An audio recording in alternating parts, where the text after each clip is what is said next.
Welcome back, everyone, library pros and enthusiasts. Again, I'm Alex Freeman. I'm going to be your host for this session on content management and technical infrastructure. Libraries offer a growing wealth of resources for learning and research. However, their internal processes and technology infrastructures require a lot of maintenance and updates to keep pace with the evolving demands of providing more content in new formats. How content is managed impacts the extent to which it can be discovered and applied. This session will encompass several trends from the NMC Horizon Report 2014 Library Edition that focuses on developing effective technical workflows within academic and research libraries. I want to move it on now to our moderator for this panel discussion, Victoria Estrada. Take it away, Victoria. Thank you, Alex. Good morning, everyone. We're so glad you could join us for the Content Management and Technical Infrastructure panel. We have an excellent group of panelists today, and it is my honor to introduce them to you. So without further ado, we'll dive right in. We have here with us Anne-Marie Haar, who is the Director of Libraries at the California College of the Arts. In this capacity, she leads the libraries in defining, developing, and executing a strategic vision for centralized support of information literacy, instructional technology, faculty development, student engagement, and high-impact teaching and learning practices at the college.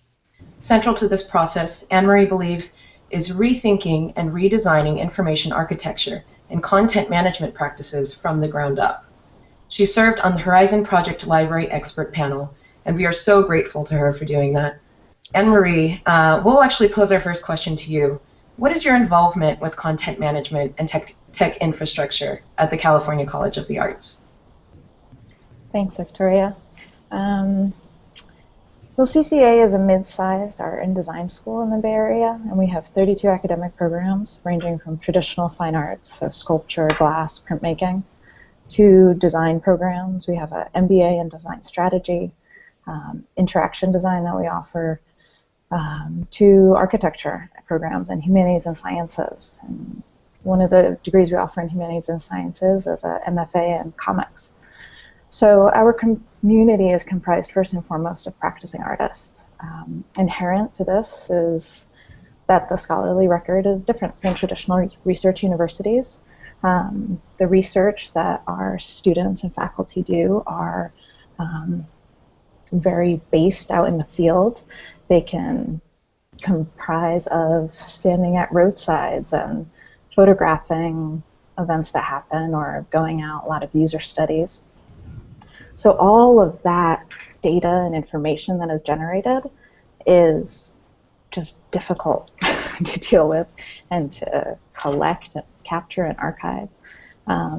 We also have intellectual property issues that are a little bit different, where you have, for example, interaction designers.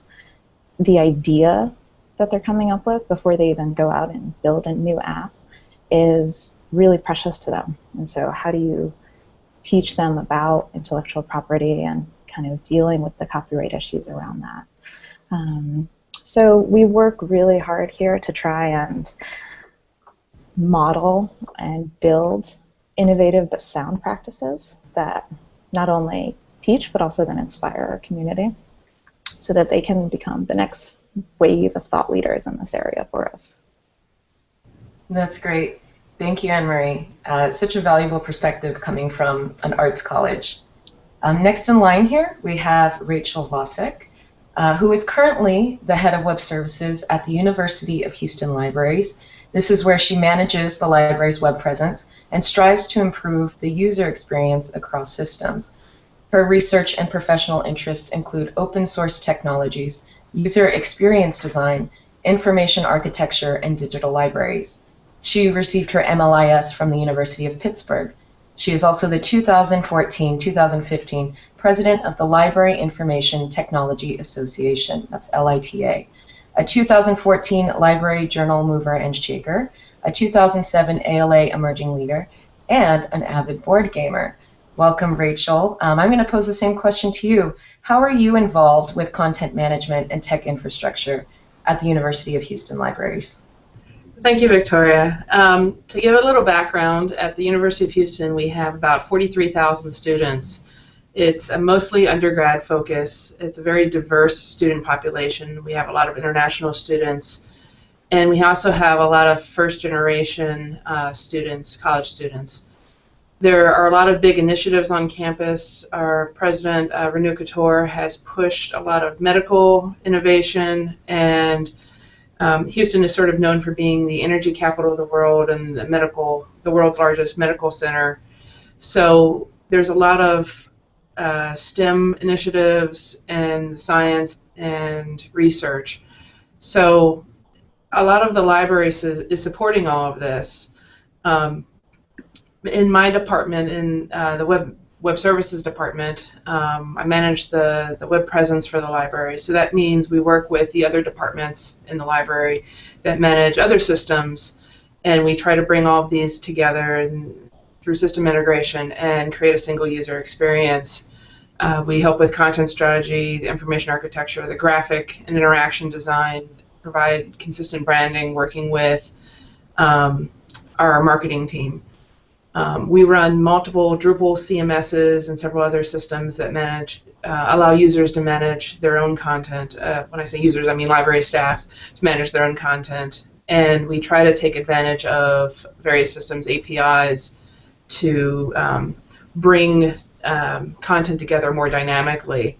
So one of the today is that a lot of our CMSs are no longer about just content management. It's about system integration and making things more dynamic and engaging. And in that vein, we also work very closely with our digital library initiatives and in our special collections. We work with our liaisons with digital scholarship, data management, digital humanities, and again, we help with web analytics, usability testing, all of that. So it's a complicated but really enriching. I like it a lot. I like my job a lot. It's astounding to think about how many students you serve. So thank you for joining us. And it's 43,000. My goodness, it's quite a lot. Well, let's see. Last, but certainly not least, we have Ken Varnum. Ken Varnum is the Web Systems Manager at the University of Michigan Library. That's where he manages the library website and the development of new features and functionality. Ken's research and professional interests include discovery systems, content management, and user-generated content.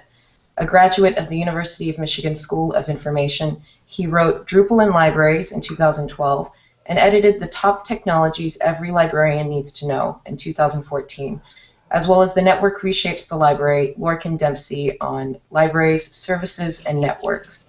Welcome, Ken. Can you tell us a little bit about your involvement with content management and tech infrastructure at the University of Michigan Library? Sure. Thank you, Victoria. So I have a small developer group within a fairly large technology group at the University of Michigan Library. We have a group of about 4 people, and as Victoria noted, chiefly responsible for the library website, which is a Drupal-powered site, some of our discovery systems from kind of soup to nuts, the interface for our catalog, and a few other tools and technologies behind the scenes. So I have, I think, a different context than either of my 2 colleagues in that I am, in library terms, a large development shop, but part of a much larger technology development group within the library that handles user experience, digital library production, the catalog itself, as well as the underpinnings of the discovery layer on top of it, and curriculum integration. So we have, a bigger scope of developers and colleagues to work in than I think some of my colleagues. Our student body and is also, like Rachel's, in the 40,000 range, with associated faculty and researchers. So we have everything from beginning undergraduates to advanced researchers, as well as a large health system and biomedical research areas. So we have a wide range of user types that we need to address. Some of the initiatives that we're working on is taking another crack at discovery systems. Our current interface is very getting on 5 years old, so it's maybe showing its age a little bit, but it's more of a bento box approach, where you get results from a variety of content pools presented discretely in a single page. So there's catalog results and databases and web pages and so forth. So we're looking at working on that and making a more holistic interface to our broad discovery. And discovery is one of the things that I think is the most evolving and most significant, at least in our context. There's also a large research data repository effort underway. Again, a growing need in research institutions is being able to handle the long-term preservation and storage of data generated while academic research is going on, as well as being able to provide it for short-term use. This is both common sense and increasingly for government-funded projects a requirement. So we're actively involved in that. And then with the kind of the basic stuff that we do is in content management. We run Drupal and Omeka, and are like everybody else, either providing mobile interfaces well or not so well, and looking to improve that going forward. All right, thank you, Ken. I'm kind of amazed by the diversity in this panel. Just coming from these two large public universities where STEM is pretty big, and then of course the College of the Arts here in California. I think this is going to be a really, really rich discussion. And so I'll go ahead and dive into question number 2, which is kind of our main interest with the NMC Horizon project. Anne-Marie, how do you think content management and tech infrastructure are relevant for teaching and learning? Very simply, they surface more resources and increasingly are able to show conceptual relationships between resources. But more than that, I mean, these trends are happening, right? Scholarly record is evolving, whether we capture that or not. Semantic web, linked data is developing and coming to more and more places. We have so much work happening in that area. So if we don't keep up, our students suffer. Our faculty will be taxed to work, research, teach within this environment without the support of their academic libraries. And also, I think, all of our students will be among the next wave of design strategists and thought leaders in this area, app developers, who knows what. So we really have a responsibility to model innovative practices and show them where this can go, and inspire them, so that they really see the possibilities of the future of the scholarly record, right? As was mentioned in the previous panel, thinking about Twitter discussions and photographs, mobile photographs of items. And so I think it's not, it's about kind of bringing all of this together and then showing our students through the process of going through our colleges and the education that these topics, these trends, it's not just about libraries managing their collections, but it's about linking concepts and people and data in really effective and really interesting ways. And so, it's part selfish too. I want those students to become that next wave so that they can help us take the next leap and move forward. But it's also about modeling it, I think. Very well said, Anne-Marie. Rachel, do you have anything to add to that as far as how content management and tech infrastructure are relevant to teaching and learning? Yeah.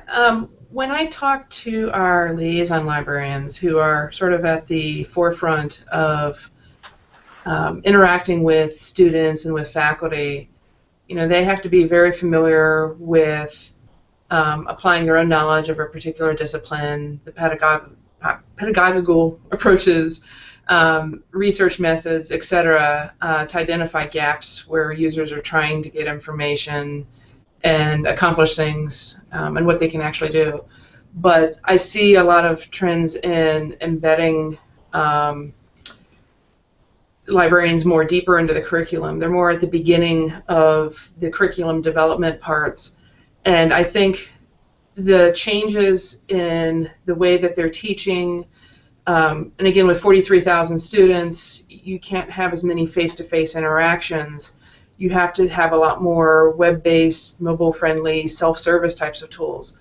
So all of those changes really have an impact on the way that we provide technology support, the services that we create, and the way that we present information and services on our websites. So there's a real kind of shift from having a lot of workshops for students to more of that self-service type of learning.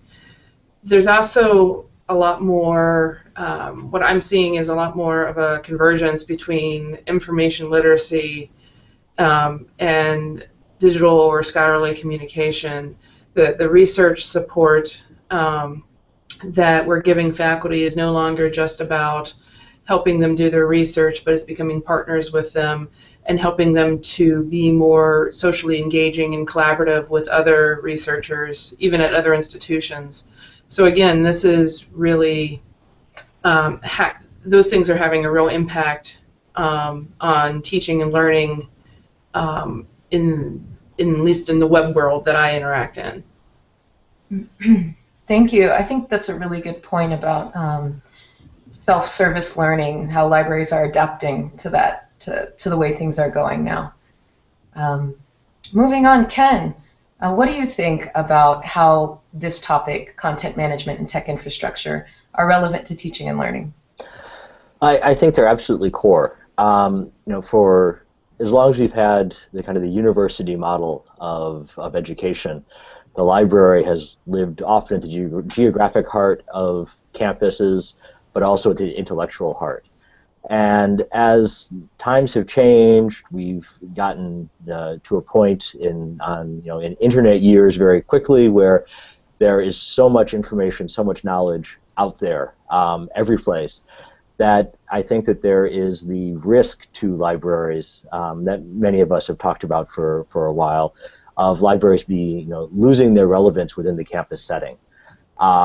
And from my perspective, that's a very bad thing, and I suspect from all of our perspectives that would not be great. There's the phrase that Lorcan Dempsey coined, that discovery happens elsewhere, which is very true. Our users are out using many resources because they're efficient, they're effective, and they're omnipresent. I'm not entirely sure that a library can compete with that. We can't be everywhere. We are a niche audience by world population standards, even our large institutions. But we have that opportunity to, through improvements in our technology, to make sure that we are truly part of the daily educational experience and the daily research experience of our constituencies. So the areas that I think we have a great deal of room to continue growing in, we've made great strides, I think, on our campus, but also at all of my colleagues' campuses, is in more cleverly and fundamentally integrating the library into the core mission of the university. So the things that Rachel mentioned in terms of being integrated in curriculum development, in course development, providing the tools that our researchers need to store and access both their data and their colleagues' data, or from researchers elsewhere. All of those things are really important. I think an area for growth for all of us is in making sure that we don't become just another fire hose directed at the poor student or researcher, and do a better job of understanding in an automated, scalable way the information needs of our users at the time they're doing the query, and providing more directed information resources. So not showing them a keyword search on everything, but perhaps a keyword search on the right set of things. That's a challenge that I don't have a great answer to, but I think it's one that will go a long way to making sure that we stay at the center. Thank you. I think you summed it up pretty well. And actually, it was a pretty great segue to our next question, which I know is something, it's everybody's favorite topic. What are the challenges that you guys face? You're trying to stay ahead of the curve as far as content management and tech infrastructure is concerned. Anne-Marie, what kind of challenges do you face at your institution? Well, we're fairly small, and so staffing, budget, first and foremost, and I'm sure those will, run across the board, my colleagues and everyone really here taking part in the symposium. But also there's a lot of this requires completely rethinking the information architecture that we have within our systems, so that you're rethinking the way to connect data, rethinking the way certain data sets have been collected in the past, and how do you kind of evolve them or give them a little update so that they can link better to other data sets. It really is taking kind of a leap from the ground up. And that to me is the biggest struggle, because we are a small institution here, and so it's really just 5 librarians, and we still have to keep the ship sailing. There's all the kind of regular day-to-day stuff that needs to still happen, of course. So it's really, in my context, it's really taking a leap. And so one of the most exciting components of this to me, and kind of these trends, is that there are all these other institutions, and as my colleagues mentioned, just starting to work together. There's so many collaborative partnerships happening out there. And the very nature of these trends, of linked data, of capturing different types of research outputs, lends itself to greater collaboration. So while that also has its inherent difficulties, I think that that's one area that's really exciting and can really help us move forward with this. It's great, seeing the challenges as an opportunity. Rachel, tell us a little bit about what challenges you face at the University of Houston. I think some of the challenges that I face are about staffing and money as well. Even though we're larger, there's so many more initiatives that are being started, and having the technical expertise across multiple departments is now becoming more and more important, as more of the services that are being implemented are relying more on metadata or on user interfaces, API integration, bridging kind of multiple systems and bringing them together. So there needs to be more sort of back of the house support and understanding across departments. And so I think hiring more people with those skills is a little bit challenging, because some of these things are very new. You don't see a lot of positions yet for linked data experts. I wish there were, but it's challenging. And then also the other thing that I think is a challenge is there needs to be more institutional partnerships. So I think one of the conferences I was at recently, I was talking with someone about how, actually it might have been Ken, about how so many institutions, including us, do a lot of sort of homegrown development, web development of tools that sort of meet our immediate needs, because there's no other tool out there. We have a lot of custom Drupal modules, for example.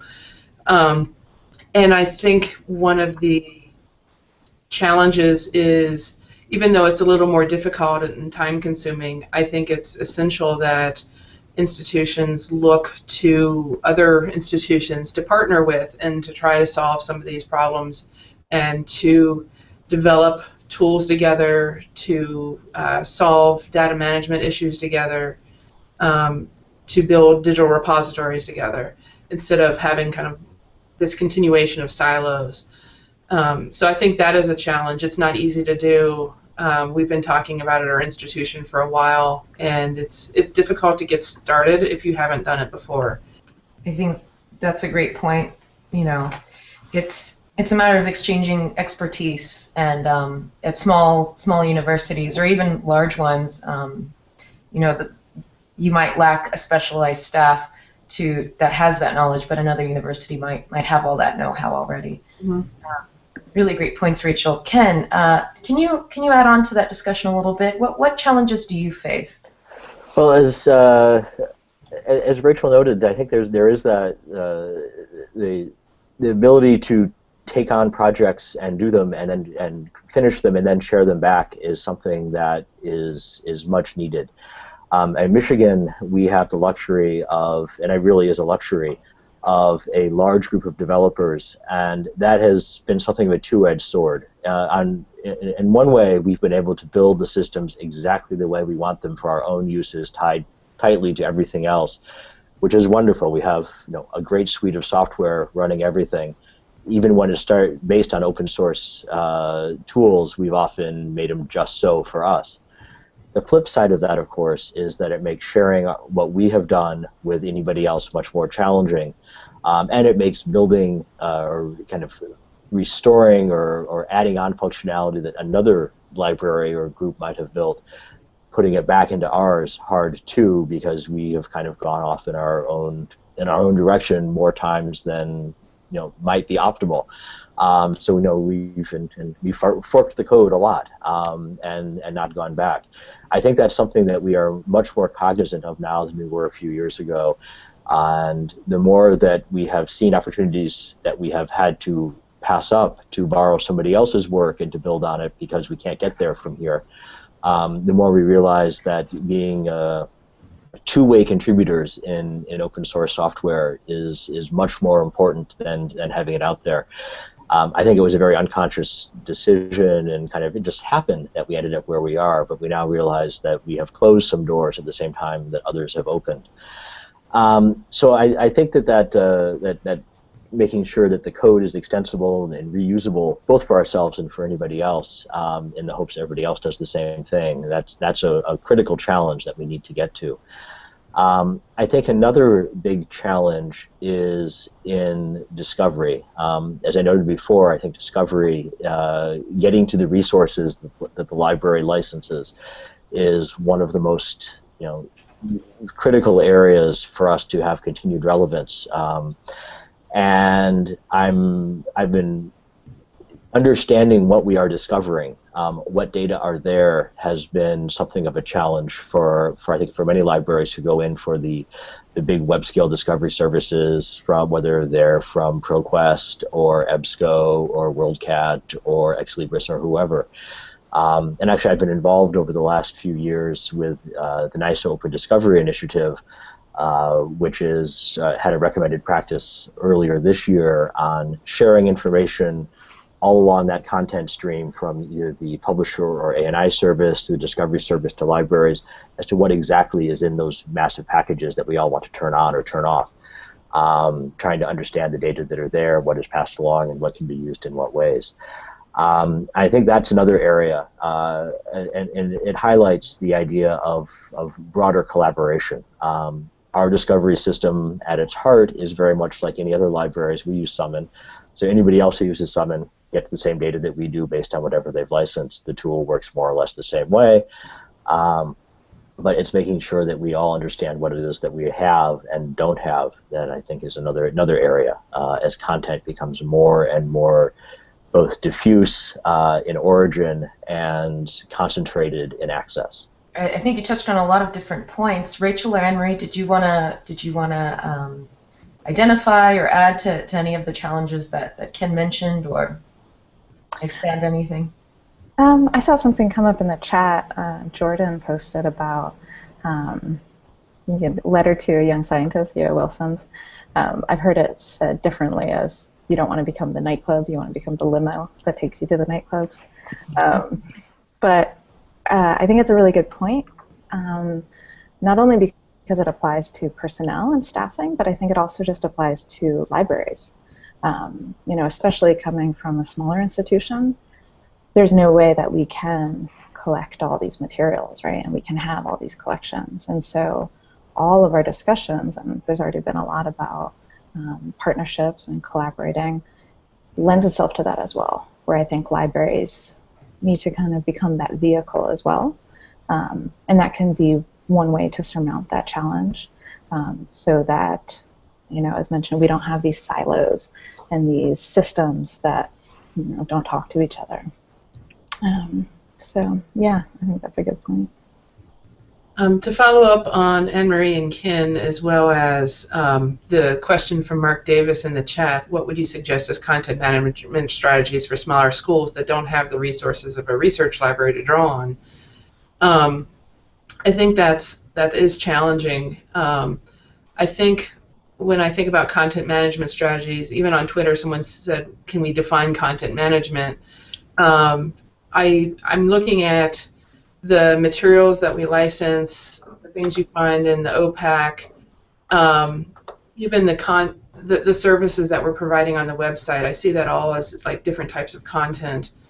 And to kind of reiterate what Ken's been saying and the work he's doing with the NISO initiative, discovery is key. And it's not even just discovery, it's the discoverability of everything. And Lorcam Dempsey also talked about the whole concept of full library discovery.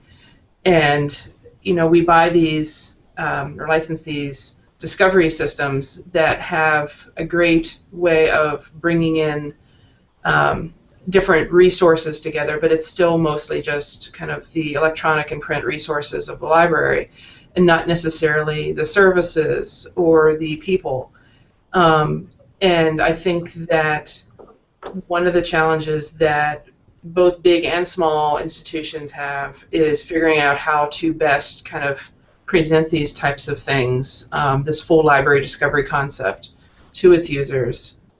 In big libraries, they have the opportunity of maybe taking advantage of the APIs and maybe have a web team that can kind of bring all these things together. Smaller institutions might have a little more difficulty with that, and they're just thrilled that they can even get a discovery system.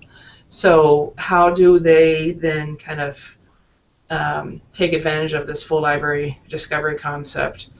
It could be about working more closely with vendors, having more capabilities, and the ability to maybe plug in things a little bit easier within discovery interfaces. Or to go back to something I said earlier, the other option is maybe partnering with other institutions on a local level, or finding an institution that is similar in scope and size, or has similar library challenges, and figuring out ways to partner and help one another there. So I hope that helps a little bit. Definitely. What I'm hearing is just this greater need for collaboration, and in almost any sector of education, I think that's also a good point.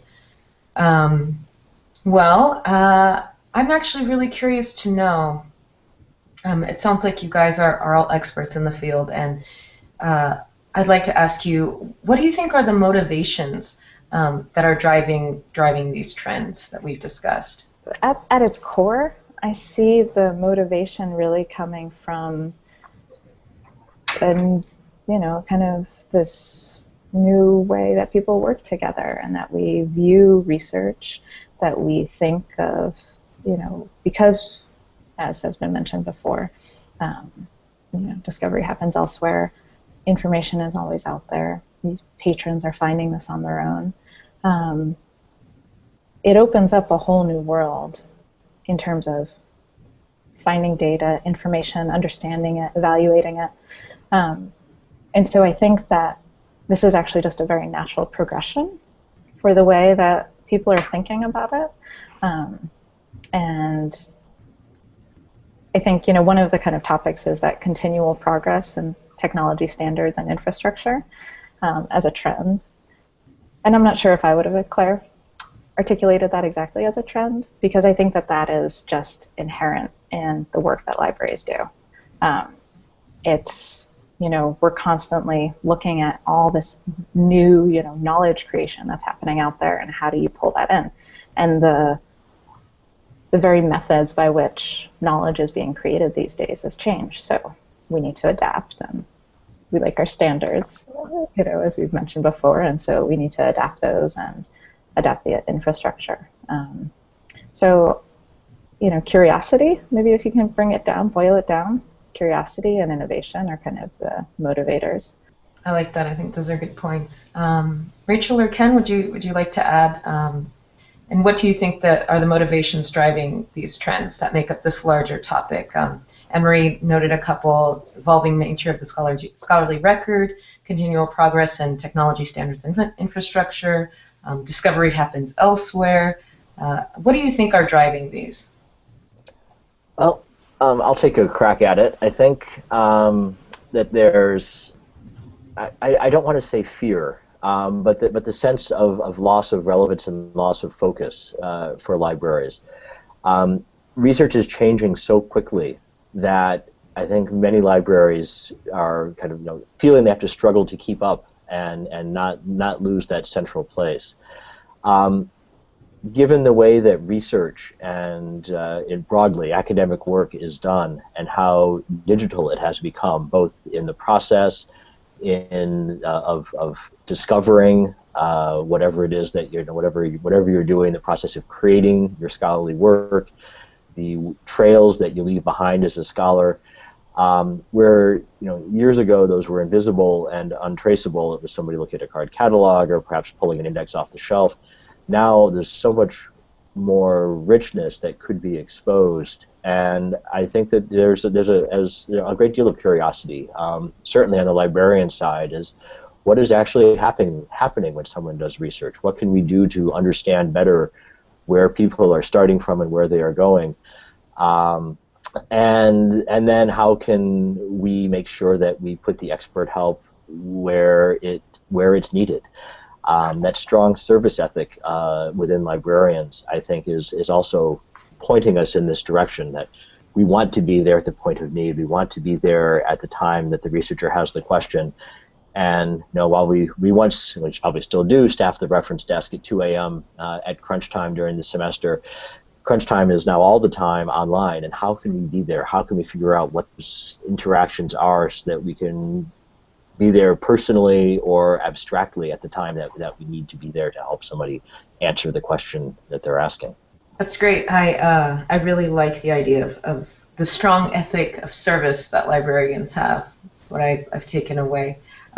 Rachel, tell us a little bit about what you think are the motivations that are driving these changes in content management and tech infrastructure.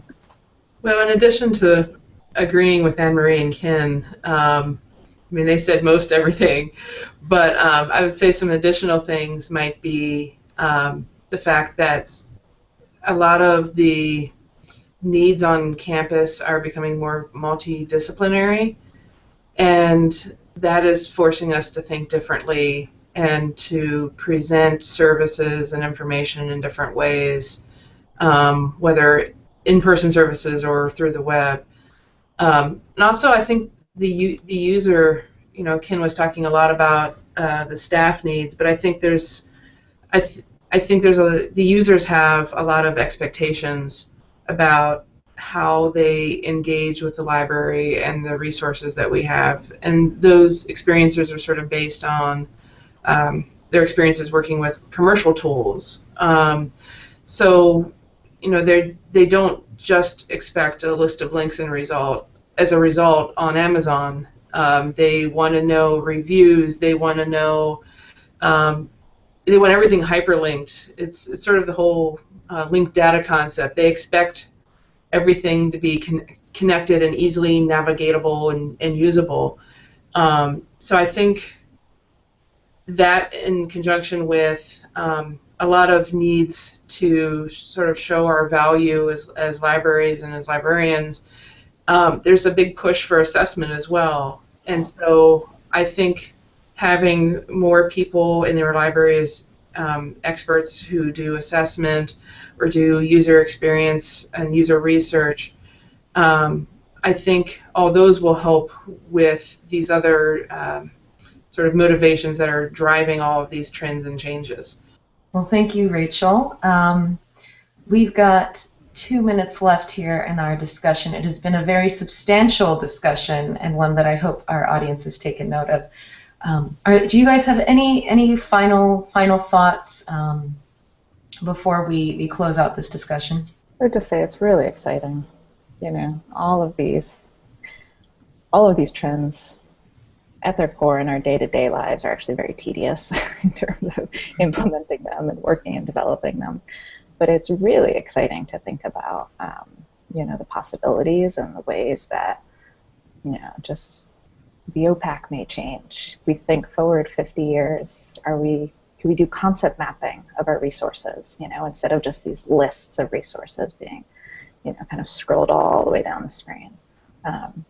So yeah, that's just my main thing. I think that's really exciting. And then the partnership, you know, thinking about this need that we all have to collaborate and to connect between institutions and collections and data sets. Yeah, I think it's really exciting. I also think it's really exciting. I get excited by the opportunities to work with other people. And I think it's really important to emphasize that none of us are alone. Even if you're in a small institution, maybe you don't have a lot of staff to help support with some of these initiatives or trends. You're not alone. Other institutions are struggling with the same thing.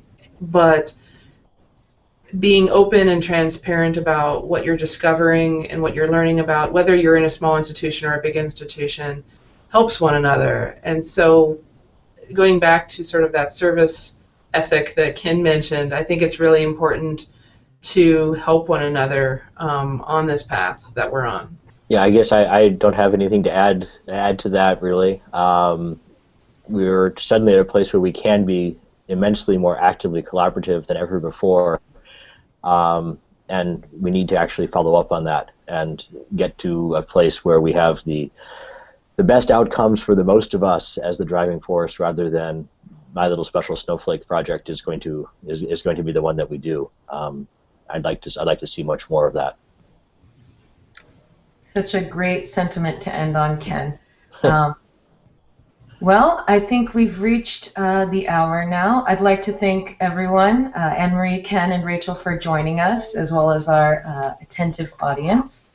I'm going to turn it back to Alex. Thank you guys so much. All right, virtual applause for everyone. Thank you for giving us your take on content management and technical infrastructure. Now, as we get set to move into our next discussion and our next host, I want to leave you again with another question. So I'm going to switch my camera to the question: how is your library or institution rethinking their processes for managing data?